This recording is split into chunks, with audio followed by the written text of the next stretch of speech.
इसी गांव में दो बहुत अच्छे दोस्त रहते थे। दोनों हमेशा साथ रहते थे और एक दूसरे पर बहुत भरोसा करते थे। एक दिन वे किसी काम से दूसरे गांव जा रहे थे। रास्ते में एक घना जंगल पड़ता था।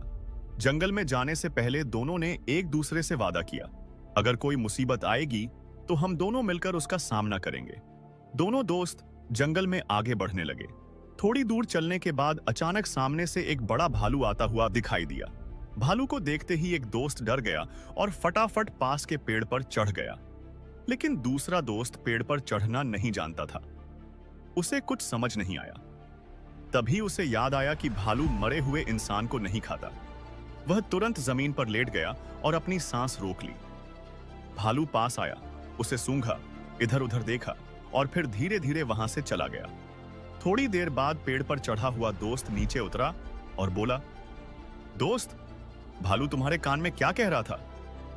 दूसरे दोस्त ने शांत आवाज में कहा, भालू कह रहा था कि जो दोस्त मुसीबत में साथ छोड़ दे उस पर कभी भरोसा मत करना।